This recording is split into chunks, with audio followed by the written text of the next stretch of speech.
Bueno, volvemos a conectarnos acá para ya tratar de cerrar esta excelente conversación que hemos tenido esta noche con el economista petrolero, profesor universitario Rafael Quirós, quien nos ha brindado una verdadera cátedra de lo que es economía petrolera. Eh, vamos a Vamos a intentar otra vez que conectarnos con él para que entonces, bueno, concluya y podamos, profesor eh, Rafael Quirós, experto petrolero, aunque el profesor no le Pero gusta que le digan ahora sí, petrolero, ahora sí. experto petrolero.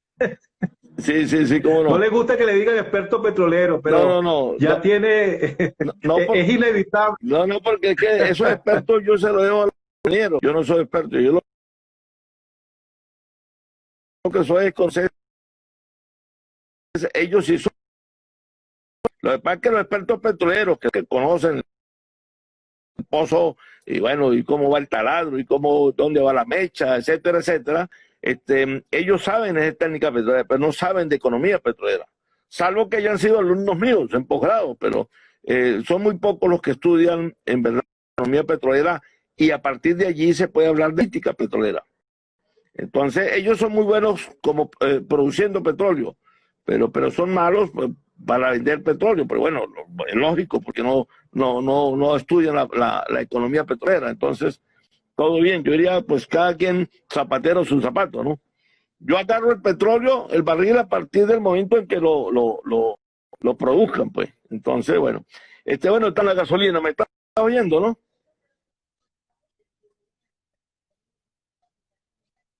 ¿Aló?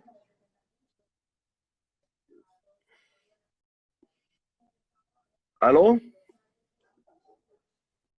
¿Aló? ¿Me está oyendo? ¿Aló, José?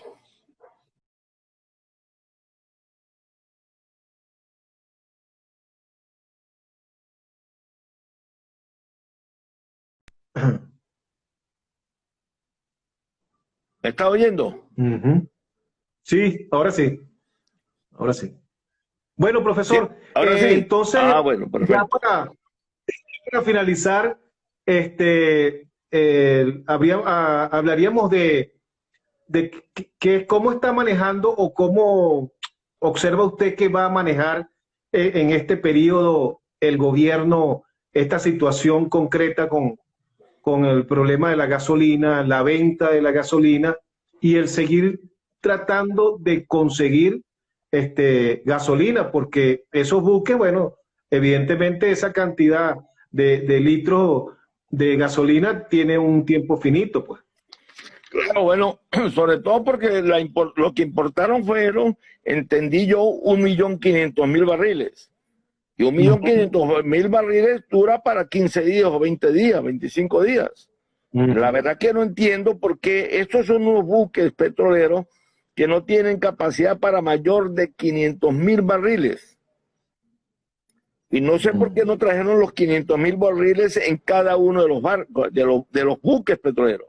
Eso daría 2,5 millones, ujú. pero trajeron 1,5 millones. Bueno, yo quiero saber, y bueno, eso va a depender de cómo el gobierno va a drenar esos inventarios a partir de estos días. Pues, ¿cuánto va a aportar? Si va a aportar 100.000 barriles al mercado interno, quiere decir que nos dura 15 Ujú, días. Si va a aportar 50.000 ujú, barriles, quiere decir que nos dura 30 días. Salvo que en ujú. ese periodo de tiempo él pueda lograr unos barcos más. Entonces, Y con eso lo, y con la referencia del palito, profesor, que habían estado desmantelando las otras refinerías para poner activa esa, ¿en qué paró eso? sí, eso es lo que se llama en la industria petrolera una canibalización, que era que sacaban Mm, piezas de Amuay y de la refinería Punta Cardón para fortalecer y reparar el palito. que permanentemente, por supuesto, se lo ha pasado parado. No por ser palito, sino por ser refinería mal administrada. Entonces, trajeron algunas piezas, las montaron y lograron arrancarlo, pero a los 72 horas, a los 3 días, tuvo un accidente, precisamente una planta catalítica.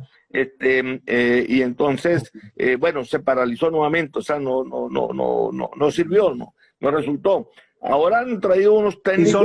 Son los iraníes los que están en este momento asesorando. Sí, unos técnicos iraníes y chinos, pero creo que dándole prioridad a los iraníes. ¿Por qué a los iraníes? Porque el interesante es que Irán tiene unas refinerías muy parecidas a las nuestras, porque las construyeron las mismas empresas, la Shell, la British Petroleum y la Exxon construyeron las refinerías estas, la de Paraguay, y construyeron también en Irán con la misma tecnología. Entonces los técnicos ya conocen bastante de esta técnica, de la técnica con la cual fue aplicada, fue construida esta refinería. Entonces ellos pueden, por supuesto, ayudarnos. El problema está en conseguir las piezas y los repuestos que se necesitan para ello. Ojalá lograran. Yo juego independientemente de las diferencias profundas que tenga con el gobierno, pero yo juego, por supuesto, a que eso pueda repararse. Si yo fuera técnico, estoy seguro, bueno, y técnico especializado en refinería, yo estoy seguro que estaría allá, pero desde luego le va a quedar duro al gobierno, y el gobierno tiene que ponerse las pilas. Yo se lo he mandado a decir por varias fuentes, varias partes, incluso al mismo Nicolás Maduro y al presidente de PDVSA, a Chávez, a Zubar, porque ellos tienen que dedicarse a eso, porque no pueden dejar al país prácticamente sin gasolina. Eso puede ser una combustión bastante fuerte para el problema social que vivimos y la situación dramática que vive el pueblo venezolano. O sea, por allí podría encenderse la chispa que prenda la pradera, como diría Mao Zedong. Entonces, tienen que tener mucho cuidado. Nicolás Maduro habló de por ahí yo creo que lo anoté, de un equipo, aquí está un equipo de consulta para evaluar el nuevo precio de la gasolina. Bueno, pero no dio nombre. Yo lo que quiero saber cuál es ese nuevo equipo que va a asesorarlo. Porque si ese nuevo equipo va a estar integrado por geógrafos, por criminólogos, por psiquiatras, bueno, qué sé yo, por ingenieros agrícolas. Bueno, yo no le arriendo las ganancias a ese equipo. Pasa lo que ha pasado con PDVSA en esos directorios, que han metido un poco de militares que no conocen el petróleo ni siquiera por el color, ni por el olor tampoco, y que han metido civiles que no conocen absolutamente, que bueno, conocieron la industria petrolera, solamente la primera que llegaron a juramentarse en el directorio. Y hombres como Manuel Quevedo, que no tiene ningún mérito en el tema petrolero, y de allí precisamente las consecuencias. Entonces, yo no le arriendo las ganancias si es esa clase de equipo que está escogiendo. Que fue, en el caso de Tarek El Aissami, que es el actual ministro de Petróleo y también jefe económico del gabinete, del gabinete económico, valga la redundancia, y él es un criminólogo, él no sabe nada de economía, él no sabe nada de petróleo.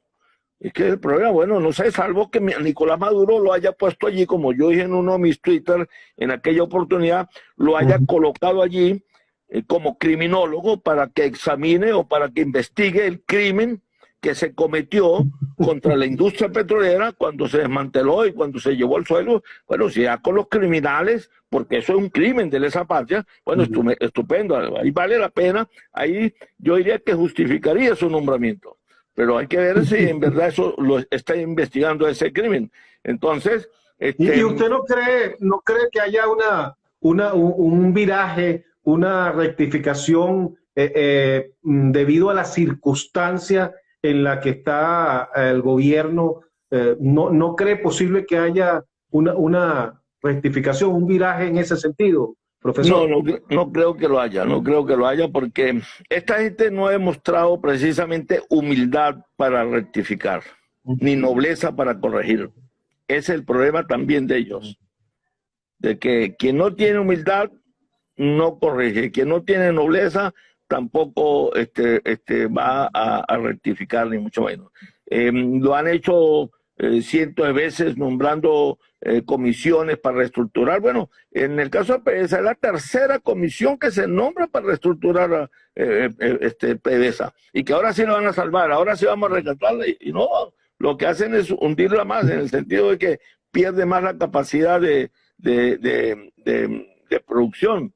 Entonces, el gobierno está llegando tarde también a ello, bastante tarde, porque el problema de la refinación en Venezuela, como el problema de producción, no es un problema propiamente, literalmente, de refinación ni de producción, es un problema estructural de toda la industria petrolera. Entonces tú tienes que llegarle al cáncer, al meollo, dónde está exactamente el problema, empezar allí por la situación medular, y a partir de allí tú arreglas todo lo demás.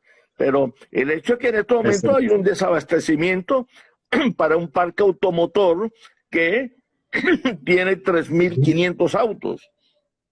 Y eso que ha bajado, porque antes del éxodo que ha habido y la diáspora que ha habido, que se ha llevado 4,5 millones, 5 millones de venezolanos, ese parque automotor lo constituían 5,1 millones de autos. Ahora estamos en 3,5 de autos. Bueno, es más moderado todavía, o sea, puede abastecerse ese mercado interno, pero no vengan a decirme que eso es producto también de las sanciones y del bloqueo. Por favor, seamos serios.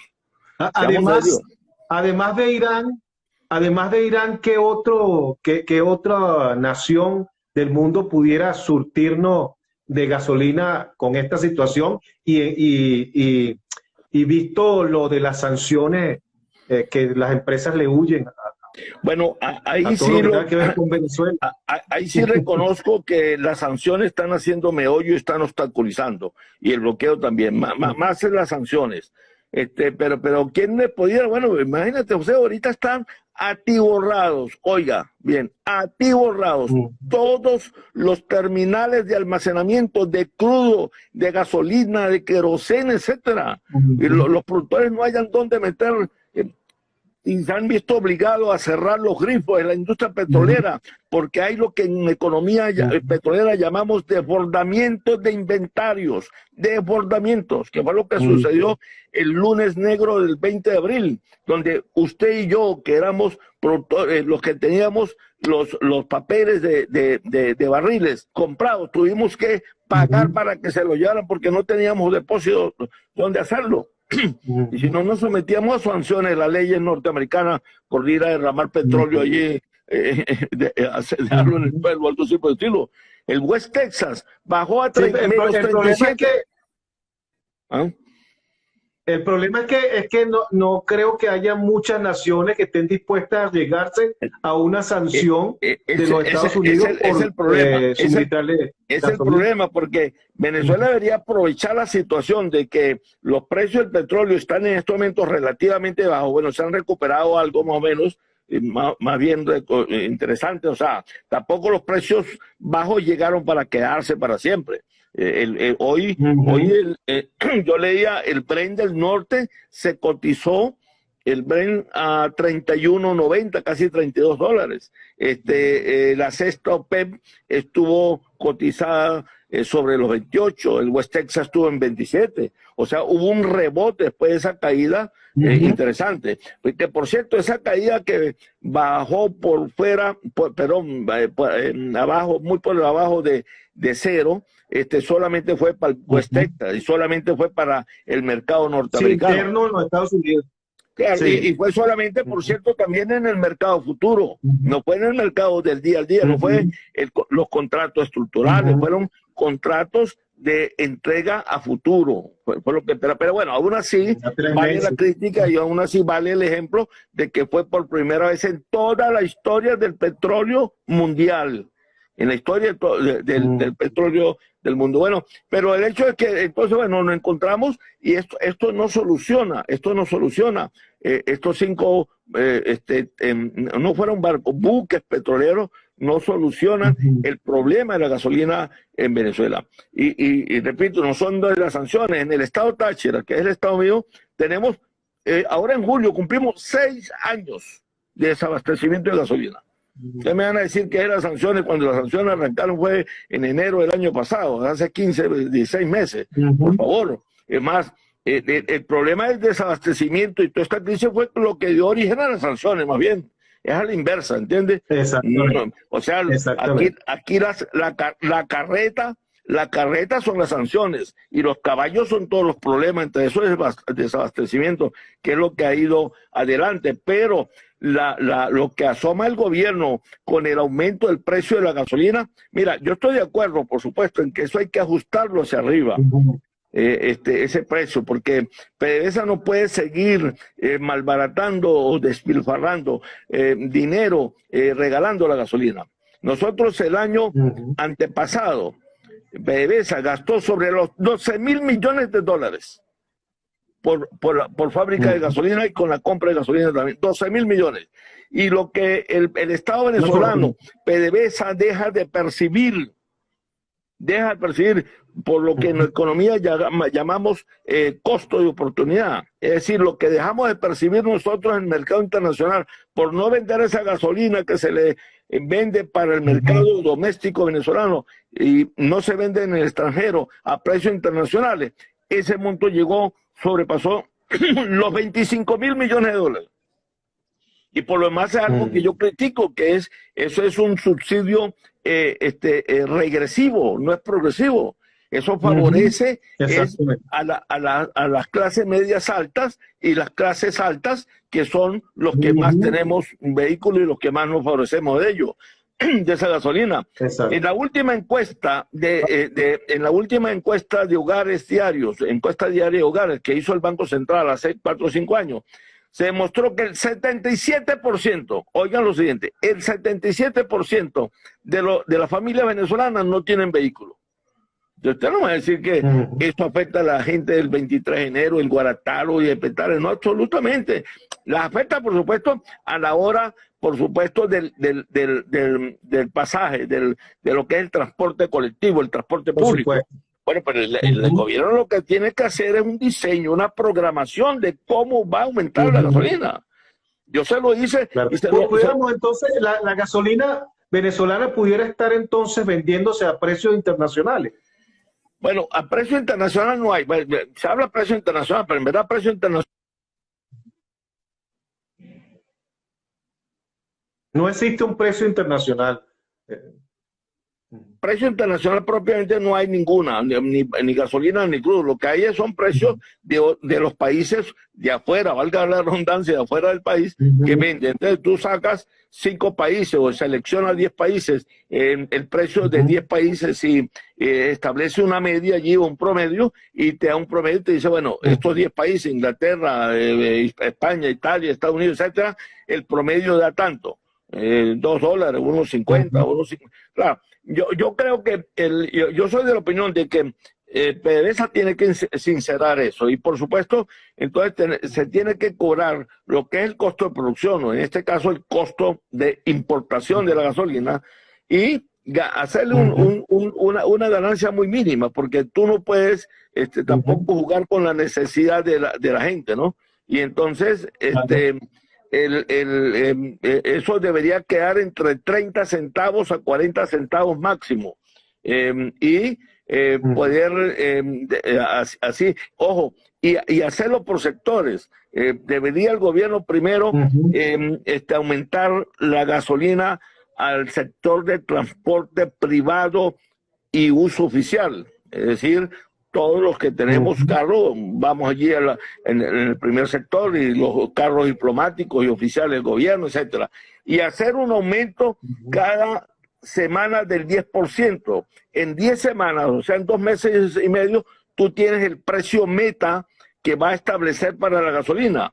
Y después de que aborde el transporte privado y oficial, viene el transporte público, que es el que la gente utiliza para transportarse, valga la redundancia, que ese es básicamente en base a gasoil, ni siquiera gasolina, pero bueno, también hay un ajuste y un precio moderado también debe hacerse a través de 10 semanas, gradualmente aumentando 10% cada semana hasta llegar al precio meta, y dejar para último el transporte de carga y de carga pesada, o sea, los camiones para verduras, para alimentación, para mudanzas, etcétera, etcétera. Bueno, entonces, y si eso aparte de eso usted lo hace un esquema precedente a ese aumento de una campaña masiva, agresiva en el buen sentido, de información, de educación, de concientización a la población,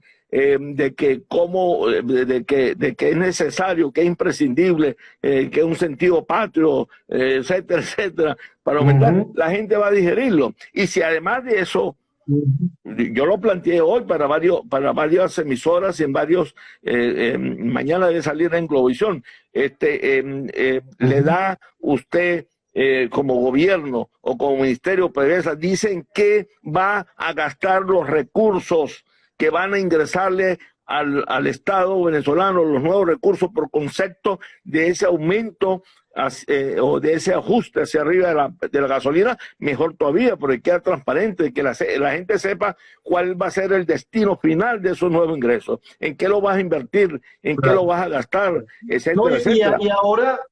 Y ahora los venezolanos valoramos más la gasolina porque como no la tenemos, ahora sabemos que vale más de lo que hemos venido, de lo que se ha pagado en este país, porque precisamente no lo tenemos. Pero en todo caso, profesor, no debería pasar no debería llegar a $1 por litro.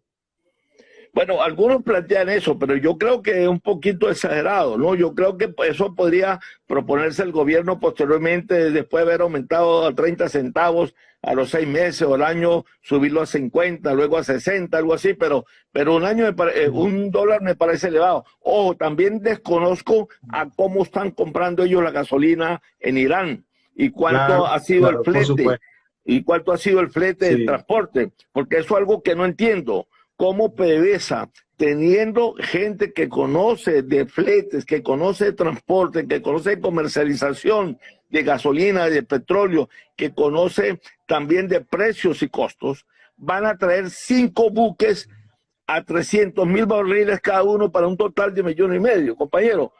5 buques, aun cuando hayan pasado por el canal de Suez, que es una ruta más corta.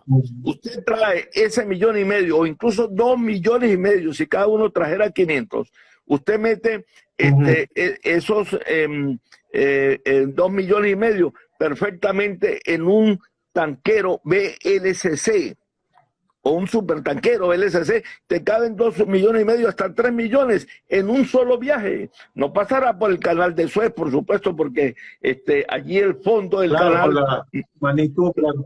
Claro, pues bueno, ese fue un canal, chico, que fue construido en 1856. Imagínate, los ingleses y los franceses lo construyeron y lo inauguraron en 1859. De hecho, Gamal Abdel Nasser, el presidente de Egipto, lo nacionaliza en 1956, que fue cuando produjo la primera gran crisis mundial del petróleo, porque cerró el canal y nacionalizó, se lo raptó, se lo expropió a los ingleses. Y hundió 3 barcos como exactamente como el del tamaño de los buques que trajeron, hundió 2, 3 allí y trancó el comercio petrolero, ese loco, bueno, y produjo todo lo que produjo esa crisis. La primera crisis mundial de petróleo en 1956 fue precisamente por haber nacionalizado. Entonces, ese es un canal que tiene poco fondo, o mejor dicho, lo que llaman calado. Entonces no pasan solamente sino esos buques. Esos son unos buques de una construcción vieja. Los buques eran nuevos, pero es el primer modelo que salió de unidad de transporte marítimo de petróleo. Y todavía lo siguen, ahorita los únicos que lo están fabricando son los finlandeses. Entonces, porque pues, ya se hacen después buques. La única razón es el menor tiempo de llegada de los buques, ¿no? Esa sería la única, lo único que justificaría sí, que vengan pero en buques. muy relativo, pero en términos de costos te sale mucho más barato. Yo estoy seguro de que si hubiese pagado 2, 3 veces menos Claro. trayéndolo en un tanquero, en un supertanquero, en un supertanquero no, pero un supertanquero es para 3, 4 millones, en un tanquero BLCC, se lo traen entre Madagascar, lo meten por Madagascar y el sur de África, y luego tienen ahí mismo, empalman diagonal con el Atlántico y llegan al Caribe. Entonces, en 20 días están aquí. PDVSA, que debería estar en momentos de ahorrarse costos, de abaratar transporte, de abaratar fletes, me suena contradictorio. Por eso es que yo siempre he dicho que este es un gobierno sumamente contradictorio y también antagónico, porque hace 3 meses teníamos la gasolina más barata del mundo, porque era regalada. Ahora tenemos la gasolina más costosa del mundo, porque se paga $2, $3, está pagando ahorita. Entonces, bueno, pero es el costo, es el costo para el país de que no están los que son en los cargos clave. Sí, también, ¿no? Por supuesto, las ciencias económicas y todas las ciencias, las cuales ha despreciado este proceso y este gobierno de 20 años, le está pasando la factura. Le está pasando la factura. Entonces, yo siempre digo de que este gobierno ha demostrado hasta la saciedad sentir desprecio por las ciencias económicas. Y bueno, y es un gobierno, yo diría, que naufraga en un mar de contradicciones, ¿no? Y lo peor es que su comportamiento, podríamos decir que es como la de los músicos del Titanic, ¿no? Entonces es un gobierno que de una gran incapacidad manifiesta y de una incompetencia a toda prueba, ¿no?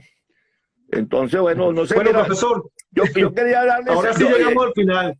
Claro, yo quería solamente tocar muy brevemente algo que en lo cual estoy abocado en toda la entrevista. Sí, cómo no. No. Y voy a hacerlo en 2, 3 minutos rapidito, pero antes voy a darle el Twitter a la gente. Hágalo, por si acaso, tiene libertad.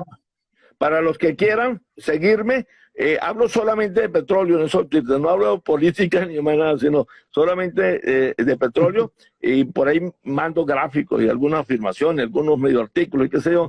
Es @RafaelQuiroz1, 1 en número. Okay. Quería hablarle ligeramente como último punto el aspecto de la privatización. Empiezo por aclarar de que yo soy partícipe y soy de la opinión de que el Estado no tiene que ser propietario de cuanta empresa y servicio servicio privado haya en Venezuela. El Estado no está para ser propietario ni de plantas de televisión, ni de emisoras de radio, ni de panadería, ni areperas, aunque sean revolucionarias o socialistas o lo que sea. Absolutamente nada de eso el Estado tiene que encargarse. Para eso está el sector privado, que lo hace en forma mucho más competente, mucho más eficiente. Pero y así muchas empresas deben de regresarse al sector privado, que en forma terca y torpe y primitiva, esta gente se puso como locos y se empezaron a estatizar todas las empresas del mundo. Bueno, eso se volvieron locos, y unas las pagaron, otras no las pagaron. Ahí hay denuncias todavía con Cristalex, en Cinco, etcétera, etcétera.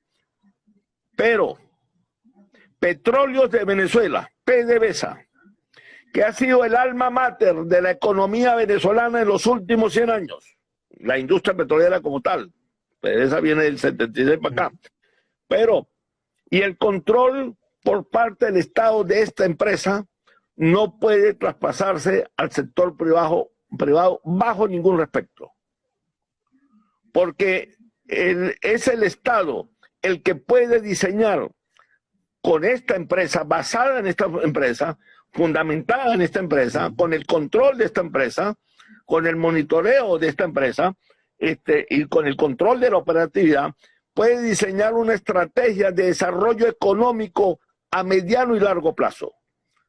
Y eso solamente puede hacerlo el sector privado, el sector público, perdón, el Estado venezolano. El sector privado no lo va a hacer, No tiene por qué hacerlo, porque no es su papel, no es función, no es su rol. Pero el Estado venezolano no solamente tiene el deber, tiene la obligación de diseñar, repito, una estrategia de desarrollo económico a largo plazo. Y no me venga con el cuento de que hay que privatizarla porque en Estados Unidos todas las empresas de petróleo son privadas y que el Estado de los Estados Unidos o el gobierno, como le quiera llamar, no es propietario de ningún yacimiento. Eso es cierto. Pero no puede compararse Estados Unidos con Venezuela. Ni siquiera la ponderación, el peso que tiene la industria petrolera en la economía norteamericana es de 0.8%, no llega ni a 1%. Y en el caso nuestro es 12%, fue el 17-18% del PIB, del Producto Interno Bruto nuestro. O sea, es fundamental. No hay ningún otro sector, por muy remarcado, muy interesante que sea, que logre equipararse a la influencia, al peso, a la ponderación que tiene la industria petrolera en la economía venezolana. En Estados Unidos tú cierras las 54 refinerías que hay ahorita, que tienen, perdón, sí, 54 refinerías que tiene Estados Unidos, la cierra esta noche y aniquila por completo la industria petrolera.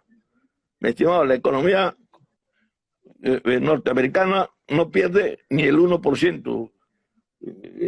Nadie se muere de hambre por eso. No le hacen ella, no le hacen ella. Así es, y aquí vemos, por cierto, en estos momentos en carne propia, todo lo que vale la industria petrolera para nosotros.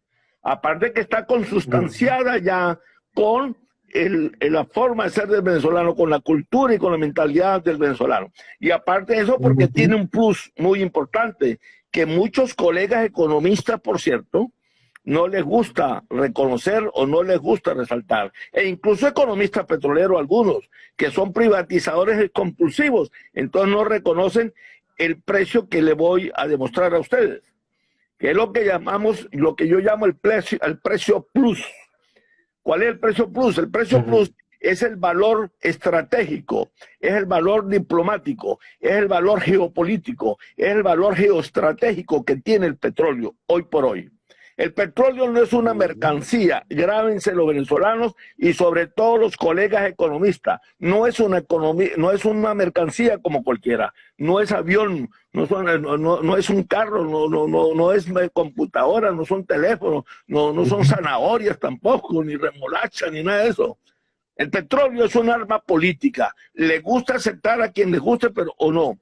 Ahí hay varios libros actuales de Roberts, de Daniel Yergin, lo tengo aquí, el de Cuesta y la historia del petróleo. Todos ellos, por cierto, ninguno venezolano. Internacionalistas muy buenos conocedores del tema petrolero, donde dicen que el petróleo es tan político y es tan arma política que el 90% es política, el precio del petróleo, el 90% lo constituye la política como tal, y solo el 10% es económico. En la industria petrolera, en manos del sector privado, pierde ese valor plus importante y de gran peso y de gran significación que tiene el petróleo como instrumento y como arma política de primera línea. Y eso es solo, repito, porque es el Estado venezolano el que ejerce la diplomacia petrolera. Es el Estado venezolano el que diseña una diplomacia, una geopolítica del petróleo, una geoestrategia del petróleo. Entonces sí está vinculado el petróleo al término de soberanía, que no le gusta tampoco aceptarlo a los economistas y los privatizadores compulsivos de la industria petrolera. ¿Por qué? Porque es tal cual, pues el valor del petróleo, el significado y el peso que tiene en no solamente en nuestra economía, sino en la política. Venezuela es Venezuela petrolera, es la Venezuela netamente petrolera, más famosa que en eso que las Mises y que el oro y que en cualquier otra cosa, porque tiene muchísimo más tradición, tiene muchísimo más años, y no podemos aceptar como argumento de que es que ha sido mal manejada, de que está en ruinas, de que está quebrada, de que está abandonada. Bueno, todo eso es cierto. Pero esa es la razón para ir a privatizar PDVSA. Señores, por favor, no solamente me parece baladí, sino que si lo aceptamos, tenemos que aplicarlo para toda la estructura del Estado, porque aquí los ministerios son un desorden también. Hay que privatizar el Ministerio de Industria y Comercio, hay que privatizar el Ministerio de Relaciones Interiores, bueno, todo eso. Hay que privatizar los organismos del Estado, hay que privatizar Miraflores, que debe ser un desorden también, la misma Asamblea Nacional. Bueno, entonces, ¿qué vamos a montar el Estado? A cuenta de que en estos momentos, coyunturalmente, circunstancialmente, hay un Estado que es incapaz de manejar, aunque sea una bodega de pueblo. Bueno, lo que tenemos es que cambiar a quienes manejan el Estado, a los que manejan la República, a los que manejan el país, porque antes sí no me cuestionaba al Estado. Pero es que además se demostró desde el 76, por lo menos hasta el 2002, que el Estado sí tenía capacidad para manejar la industria petrolera. Eso es correcto, exactamente eso que tú dices. Yo lo agarro como argumento para demostrar de que el Estado per se no es mal empresario, así como el sector privado per se no es buen empresario. Si usted coge a un mismo Tarek al-Isami, o sea, de incompetente para la cuestión económica, y lo lleva al sector privado y lo pone a manejar las empresas Polar, bueno, de eso te la quiebran 2 o 3 semanas. Entonces el sector privado ahí es incompetente. Ahora, si usted agarra a Lorenzo Mendoza y lo trae para acá y lo pone a manejar, vamos a decirlo, Pudreval, que es la distribución de alimentos, yo estoy seguro que lo hace con muchísimo éxito. Entonces, ahí demuestra que el Estado sí puede ser buen empresario, incluso en la cuestión de Pudreval, pues. Entonces, es una cuestión de recursos humanos, es de saber colocar a las personas que saben en lo que saben y en lo único, exclusivamente para lo que estudiaron, para lo que son preparados. Entonces, no me vengas con ese argumento porque es un argumento baladí. Bueno, privaticemos la Plaza Bolívar, pues yo paso por la Plaza Bolívar y el mosaico está levantado y no hay ningún jardinero allí que la haga. Bueno, habrá que privatizarlo. Con ese argumento, imagínate. Entonces, hay que darle un parado a esa campaña que están auspiciando algunas personas, los siempre privatizadores de la industria petrolera, de PDVSA, que en la década del 80 y 90 salieron derrotados y con las tablas en la cabeza, entonces ahora vienen por la revancha y por el desquite a plantear nuevamente la privatización de PDVSA. Bueno, a pescar en el río revuelto. Así es, así es. Y yo pongo como ejemplo, mire, 2 ejemplos para que sirva como analogía. Eso es igual como que una gran familia tenga una gran finca en el llano venezolano y haya pasado de tatarabuelo al bisabuelo, del bisabuelo al abuelo, del abuelo a nuestros padres, de nuestros padres a nosotros, y siempre la que nos ha alimentado, en la cual hemos vivido, donde hay ganado, donde hay queso, donde hay hortalizas y qué sé yo, bueno, todo el sembradío, etcétera, etcétera. Entonces, porque usted y yo tuvimos, como hermanos, tuvimos el desacierto de colocar allí un capataz que no supo manejar la hacienda, esa gran finca. Y entonces resulta que 2, 3 cosechas se echaron a perder y salieron perdiendo. Entonces yo voy a vender la finca que pertenece a toda la familia, que ha pertenecido por años, por décadas, por 100 años, por 120 años, la voy a vender simplemente porque fracasó las 3, 4 cosechas. Bueno, simplemente cambio el capataz y el administrador de la finca y pongo el que estuvo antes o uno nuevo, lo que sea. Pero yo no puedo vender lo que es propiedad de la familia total, ¿entiendes? De la tradición familiar y bueno, y las generaciones nuestras y los hijos míos y los nietos que vengan atrás se van a encontrar sin finca, sin comida, sin leche y sin nada. Entonces, eso me parece realmente estúpido. El otro ejemplo es el siguiente también. Por una tontería simplemente de gerentes, esto es como pretender usted, por un ratón que haya en la iglesia o en la catedral o en la capilla, donde sea, y no lo consigue, pero tú sabes que está el ratón porque le pone queso por cualquier parte y todas las mañanas aparece el queso comido, medio comido, entonces usted vaya a pretender tumbar la catedral para matar el ratón, pues. Bueno, por favor, tenga paciencia y busquemos razones de cómo hacemos. Pero no vaya a tumbar la catedral. Sí. Entonces vas a tumbar PDVSA, vas a entregar PDVSA, la vas a regalar, la vas a rifar, la vas a privatizar, porque la administraron más. Bueno, pues coño, cónchale, pues, de la catedral cambia el cura y seguramente el sacristán, ¿no? Que seguramente está comiendo la hostia y la ofrenda, bueno, los trapos, pero no voy a tumbar la catedral por eso, o la voy a vender, ni mucho menos. Entonces, yo creo que eso hay que salir al paso, y yo en eso tengo una posición que yo llamo de intransigencia insobornable frente a la privatización de PDVSA. Entonces, quería dejar eso como última píldora. Darle las gracias a todos ustedes. Y supongo que también, profesor, tendrá muchos colegas que lo acompañen también en esa postura, ¿no? No, yo he venido predicando eso en los últimos unas 2 semanas, porque a Globovisión estuve la semana, este lunes estuve, y lo planteé en una parte, estuve en la semana antepasada en Brújula Internacional, en todas las emisoras de radio donde he participado estos días que me han preguntado sobre la gasolina. Siempre pido 2, 3 últimos minutos y doy mi siembra allí, la semillita, y no, eso me salió un poco gente respaldándome de esas situaciones, y yo entonces asusto más porque digo que voy a conformar o sea que no está arando en el mar, entonces. No, claro que no. Yo digo que voy a conformar un frente de soberanía contra eso. Y la gente, dígame ahí para firmar, ¿dónde puedo firmar? Todo esto. Pero pero de verdad, es sembrar conciencia, porque tampoco podemos permitir de que a la hora de que haya una especie de cambio, que va a haberlo, un viraje en lo político, tampoco es que este país hay que rifarlo y hay que subastarlo, hay que regalarlo, porque los que estuvieron 20 años allí en el poder fueron unos incapaces, además unos ladrones, unos deshonestos. Bueno, un momentico, pero ¿qué es eso? Pues entonces, hay lamentablemente lo que hemos visto, yo escribí un artículo hace poco sobre eso, que lo titulé Soberanía en Alquiler. Pareciera que para los actores políticos actuales la soberanía del país no significa absolutamente nada, porque uno se la ceden a Cuba, a Rusia, a China, y por el otro lado otros se la ceden a los Estados Unidos. Entonces pareciera que aquí no hay un sentido de pertenencia histórico de lo que es ser venezolano, ¿no? Sí, de pertenencia, yo diría de patria, ¿no? Y gente que piensa muy a la ligera y muy en la coyuntura.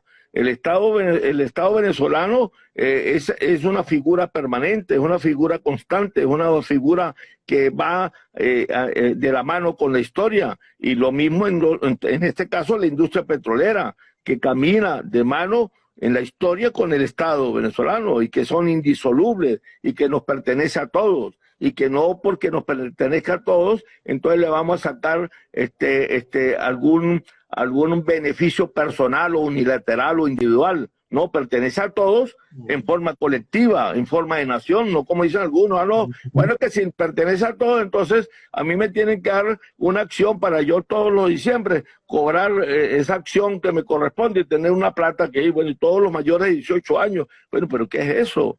Pero si esto no es para de subasta, esto no es un carnaval para subastar o para regalar caramelos, no, esto es una pertenencia en forma colectiva, en forma de nación, en forma general, en beneficio de todas, absolutamente de todas las mayorías y minorías también, en todo el mundo, perdón, para todo el mundo, pero no para usufructo personal o individual de nadie, ¿no?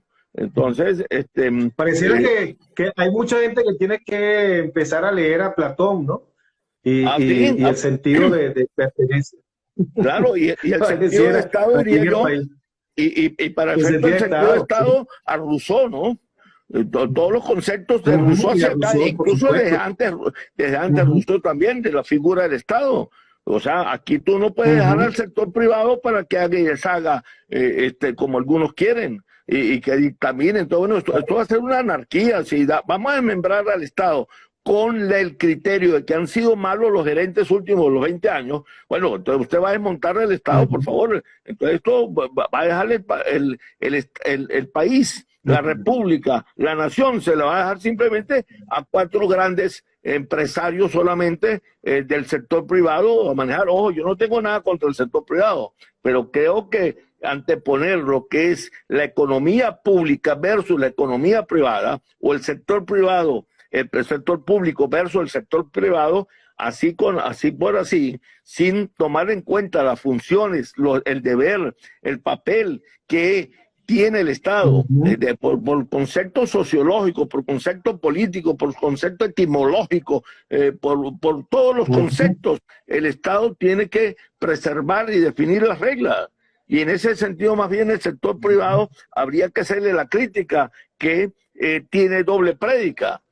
Son antiestado, están en contra del Estado cuando necesitan que PDVSA se privatice, cuando se necesita que se le dé préstamos en forma ventajosa, que ellos puedan construir sin ninguna limitación, etcétera, etcétera. Ahí son pro Estado. Pero están en contra del Estado cuando el Estado pecha sus ganancias, cuando el Estado les dice, les pone reglas donde pueden fabricar y donde no pueden fabricar, favoreciendo al ambiente. Cuando el Estado establece algún decreto, bueno, esta gente lo ha prostituido, establece un decreto para aumentar sueldos, salarios o ingresos. Entonces tienen una doble chaqueta o la chaqueta reversible, se la ponen por un lado cuando son keynesianos, cuando necesitan la protección del Estado y el financiamiento del Estado, y son liberales cuando el Estado entonces les pide cuentas y le fiscaliza la calidad de los productos y muchas cosas. Entonces ese es el sector privado con doble moral y con doble prédica. Ojo, y repito, y recalco lo primero, que yo no estoy de acuerdo con que el Estado tenga que ser dueño de cuanta empresa en el país. Un saludo especial para Yanis, que la encuentro por allí, pues en la lista acá, desde el Táchira está metida aquí, y bueno, y a Freddy Centeno también, y a Camejo, un poco conocido ahí aquí. Usted tiene ahí... Bueno, tiene sus fans. Sí, cómo no. Y tú cantas ahí, ¿cuántas personas han estado con nosotros hasta este momento? El total aquí, ahorita no puedo ver el total, ¿no? Pero son unas cuantas. Sí, ¿no? Son unas cuantas. Bueno, sí. José, muchas gracias. Profesor, no le voy a quitar, no voy a abusar más de su tiempo. Yo sí quisiera decir al final, y un poco reforzando lo que usted dice, es que no es menos cierto que de alguna u otra manera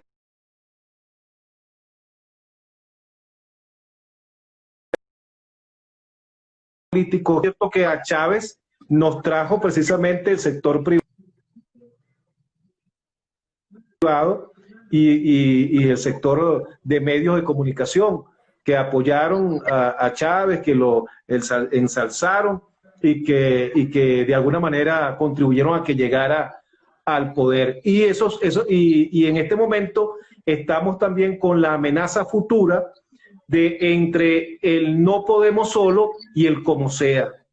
Esa es una espada de Damocles que tenemos ahorita. No podemos solo y como sea, que también de alguna manera atenta contra esa defensa de la soberanía, que por cierto, durante toda la historia contemporánea venezolana, la defensa de la soberanía fue un punto de honor para todos los gobiernos, la mayoría, por supuesto, la mayoría gocho, por cierto, de nuestra historia contemporánea. Fue un punto de honor siempre la defensa de la soberanía y el arraigo a lo que es la soberanía nacional. Eso hoy pareciera que está perdido en lo que yo llamé el alquiler de la soberanía. Sí. Ese es mi comentario. Bueno, profesor. Bueno, muchísimas gracias. Ha sido, de verdad, un placer conversar con usted esta noche. Gracias a usted por haberme oído esta letanía de palabras y este casi monólogo. Espero no haberlos cansado y espero que hayan sacado un mínimo provecho de las cosas que dijimos aquí, con mucha honestidad y con mucha transparencia y mucha sinceridad y franqueza, ¿no? Yo estoy seguro que esos 8 fans de usted disfrutaron mucho de esta cátedra que usted nos ha brindado hoy y gratis, de paso, ¿no? Gracias, Qué bueno. sí, no, pues, Bueno, profesor. Bueno, pues, un abrazo y Muchísimas gracias, que esté muy bien. Buenas noches para ti y Sí. para todos Bueno, los que nos están escuchando. Sí. Estimados amigos digitales, donde quiera que se encuentren, muchas gracias por habernos acompañado. Reciban mi agradecimiento, mi consideración y nos veremos entonces el próximo martes a las 8 de la noche, que sí tendremos entonces la entrevista con Simón García, porque el martes pasado la luz nos jugó una mala pasada y no pudimos hacer esa entrevista. Hasta luego. Muchas gracias a todos.